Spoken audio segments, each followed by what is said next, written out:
Suppose कीजिए अभी आपको वो हर एक चीज मिल चुकी है जिसको पाने के ड्रीम्स आप बरसों से देखते आ रहे हैं। आपके पास गाड़ी है, लग्जरी हाउस है और करोड़ों अरबों के हिसाब से पैसा है एंड किसी भी तरह की आपको चिंता नहीं है। लेकिन अब आपकी एज 70 से भी प्लस हो चुकी है और आप अपनी ओल्ड एज की पीक पर आ चुके हैं। तो क्या आप इन सभी चीजों को एंजॉय कर पाएंगे? ऑब्वियसली यंग एज के कंपैरिजन में तो बिल्कुल नहीं, लेकिन ऑन एन एवरेज लोग हमेशा इसी ट्रैक पर चलते हैं।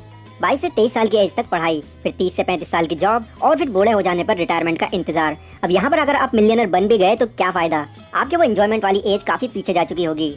आज मैं आपके साथ जो बुक समरी शेयर करने वाला हूँ वो आपको ये सोचने पर मजबूर कर देगी कि आखिर क्यों आपको अपनी अर्ली एज में ही फाइनेंशियली फ्री हो जाना चाहिए, ताकि आप इन सभी लग्जरीज को अपनी अर्ली एज के अंदर ही एंजॉय कर सको। एंड फाइनली इस वीडियो के लास्ट में मैं आपको कुछ ऐसे अमेजिंग पॉइंट्स भी बताने वाला हूँ जिससे पॉसिबली आप अपनी यंग एज में ही रिटायर हो सकते हो। बट उससे पहले एक बहुत ही इंपॉर्टेंट बात, अगर आप इस आवाज के पीछे के फेस को देखना चाहते हैं एंड मुझसे और ज्यादा कनेक्टेड रहना चाहते हैं तो मुझे इंस्टाग्राम पर जरूर फॉलो करें, क्योंकि वहीं पर आजकल मैं ज्यादा एक्टिव रहता हूँ। So let's begin. तो अगर मैं आपके सामने ये वर्ड्स बोलता हूँ, एक बहुत ही अमीर इंसान, तो आपके ब्रेन में भी Bill Gates, Ratan Tata, Mukesh Ambani, Elon Musk और जेफ बेजोस जैसे अमीर लोगों की पिक्चर्स घूमने लग गई होंगी। पर हार्डली ही किसी ने ये सोचा होगा कि एक 24 से 25 साल का लड़का जो घर बैठे अपने बिजनेस के थ्रू लाखों करोड़ों कमा रहा होगा। ऐसा क्यों? क्योंकि मैक्सिमम लोग ऐसा सोचते ही नहीं कि 24 से 25 साल का लड़का भी मिलियनर बन सकता है, और अगर बन गया तो वो उसका लक है। ऑथर एमजे डिमार्को जब अपनी चाइल्डहुड एज में थे तो वो एक दिन अपनी गली में आइसक्रीम खा रहे थे। तभी उनकी नजर एक चमचमाती लैम्बोर्गिनी कार पर पड़ी जो कि उनसे थोड़ी ही दूरी पर खड़ी हुई थी। उस कार को देखकर भी ऑथर के माइंड में यही आया कि जरूर इसका मालिक कोई बूढ़ा आदमी होगा। पर जो इंसान उस कार के पास आया उसे देखकर ऑथर एकदम हैरान हो गए। उस कार का मालिक एक 25 साल का नौजवान था। ऑथर ने वहां जाकर उस आदमी से पूछा कि आप क्या काम करते हैं, तो उस आदमी ने बताया कि मैं एक इन्वेंटर हूं, और वो वहां से चला गया। बस तभी से ही ऑथर को ये यकीन हो गया कि कम एज में भी अमीर बनना पॉसिबल है। उसके बाद उन्होंने इस बारे में बहुत रिसर्च करी, कई अलग अलग बुक्स पढ़ी, लोगों के बारे में जाना, जिसके बाद उनको ये पता चला कि इस दुनिया में लोग सिर्फ 3 तरह के रास्तों पर चलते हैं, जिनमें से पहला है साइड वॉक, दूसरा है स्लो लेन और तीसरा है फास्ट लेन। तो चलिए एक एक करके हम तीनों के बारे में जानते हैं। तो सबसे पहले आते हैं साइड वॉक पर चलने वाले लोग, जिनको साइड वॉकर्स भी कहते हैं। अब ये वो लोग होते हैं जिनका अपने पैसों पर कोई कंट्रोल नहीं होता। इनके हिसाब से जो कुछ है बस आज ही आज है, कल तो है ही नहीं। ना कोई फाइनेंशियल प्लानिंग, ना ही कोई फाइनेंशियल गोल। ये लोग हमेशा सैलरी टू सैलरी पर ही काम करते हैं। मतलब जब भी उनको सैलरी मिलती है तो ये लोग दिल खोलकर खर्चा करते हैं, और इतना खर्चा करते हैं कि दूसरी सैलरी आने तक इनके पास कुछ बचता ही नहीं। एंड अगर गलती से भी इनकी सैलरी रुक जाती है तो इनका दिवालिया निकल जाता है। इनका सिर्फ यही मानना होता है कि अमीर बनना सिर्फ एक लक है, वही अमीर बन पाता है जिसका लक अच्छा होता है। अब साइड वॉक में भी 2 कैटेगरी के लोग आते हैं। पहला है साइड रिच और दूसरा है साइड पुअर। साइड पुअर वही लोग हैं जिनके बारे में मैंने अभी आपको बताया। लेकिन साइड रिच वो लोग होते हैं जो कि हमें देखने में अमीर लगते हैं, बट एक्चुअल में उनकी सारी अमीरी सिर्फ शो ऑफ के लिए ही होती है। इनकी सैलरी अगर 40,000 भी होगी तो फिर भी ये 50 से 60,000 का फोन खरीदेंगे, भले ही वो फोन इनको फाइनेंस ही क्यों ना कराना पड़े। क्यों? क्योंकि लोगों के सामने इनको अमीर दिखना है। इन लोगों की फाइनेंशियल इंटेलिजेंस बिल्कुल 0 लेवल पर होती है। अगर आप इन लोगों को 1 करोड़ रुपए भी दे दोगे तो फिर भी वो इनको लग्जरीज खरीदने में ही खर्च कर देंगे। ऐसे लोगों की पूरी लाइफ स्ट्रगल में ही बीत जाती है और ये कभी भी फाइनेंशियली फ्री नहीं बन पाते। सेकंड नंबर पर आते हैं स्लो लेन पर चलने वाले लोग, जिनको स्लो लेनर्स भी कहा जाता है। ज्यादातर मिडिल क्लास लोग इसी कैटेगरी में आते हैं। ये लोग साइड वॉकर से तो मिलियंस ऑफ टाइम बेटर होते हैं। इनको एटलीस्ट अपने आने वाले कल की चिंता होती है।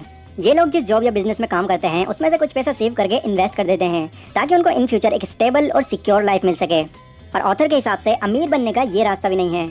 जैसा कि नाम से ही पता चल रहा है, स्लो लेन। ये लोग एक टाइम पर आकर अमीर जरूर बनते हैं, पर तब तक ये अपनी सारी यंग एज गंवा चुके होते हैं। एग्जाम्पल, मान लीजिए आपको डॉक्टर बनना है, तो इसके लिए आपको इसकी पढ़ाई पूरी करनी पड़ेगी, जिसको पूरी करने के लिए लाखों रुपए खर्च हो जाते हैं। इवन कुछ बड़ी डिग्रीज के लिए तो करोड़ों भी।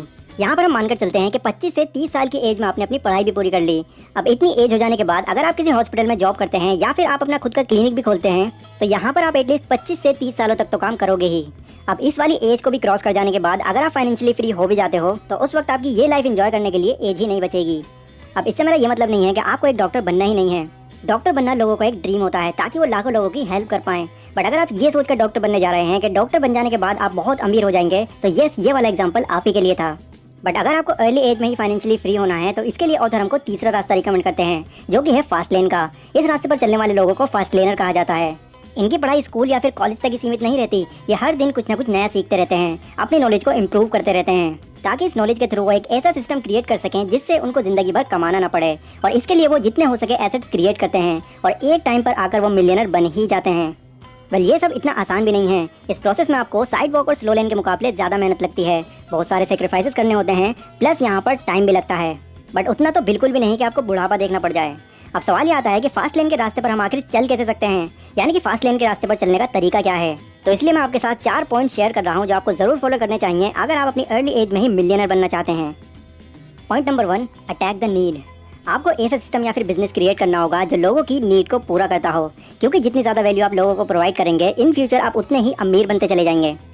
एग्जाम्पल, जब लोगों को ऑटो या बस के लिए घंटों तक वेट करना पड़ रहा था तो उनकी इस प्रॉब्लम को ओला ने समझा और एक एप्लीकेशन बेस्ड टैक्सी सर्विस को प्रोवाइड कर दिया।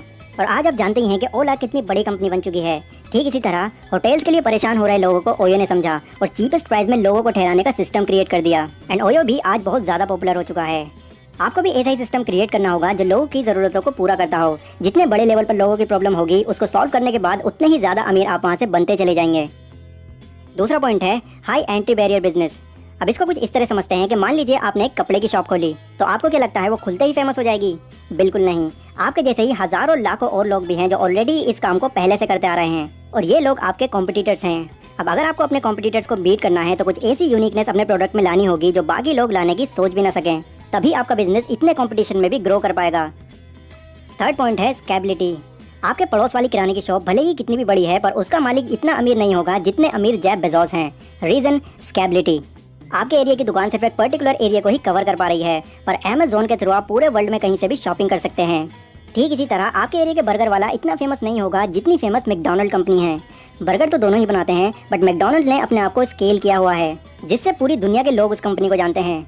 तो इसीलिए ऑथर हमको यही एडवाइस करते हैं कि जितने बड़े लेवल पर आपका बिजनेस स्केल होगा, उतने ही आपके बिजनेस ग्रो होने के चांसेस बढ़ जाएंगे। और लास्ट पॉइंट है detach your business with time. मतलब आपको कोई ऐसा बिजनेस क्रिएट करना होगा जो कि सोते वक्त भी आपके लिए पैसा बनाता रहे। एग्जाम्पल, अगर आप अमेज़न या फ्लिपकार्ट पर एक ऑनलाइन सेलर हैं तो लोग कभी भी आपके प्रोडक्ट को खरीद सकते हैं, वो भी बिना आपके वहाँ इन्वॉल्व हुए। या फिर एक घर खरीद कर रेंट पर दे देना, यहाँ भी आपके पास बिना किसी मेहनत के पैसा आता रहेगा। ठीक इसी तरह और भी काफ़ी सारे ऐसे एसेट्स हैं जो कि 24 आवर्स आपके लिए पैसा बनाते रहेंगे, वो भी आपके ज़्यादा बिना इन्वॉल्व हुए। जिनमें से टॉप 10 एसेट्स के बारे में मैंने एक वीडियो भी बनाई हुई है। इस वीडियो के खत्म होने के बाद आप जरूर चेकआउट करें। लाइक और शेयर कीजिए अगर ये वीडियो आपको जरा भी यूजफुल लगी हो तो। एंड मुझसे और ज़्यादा कनेक्टेड रहने के लिए आप मुझे इंस्टाग्राम पर भी फॉलो कर सकते हैं। तो मैं मिलता हूँ अपनी अगली वीडियो में, तब तक के लिए टेक केयर।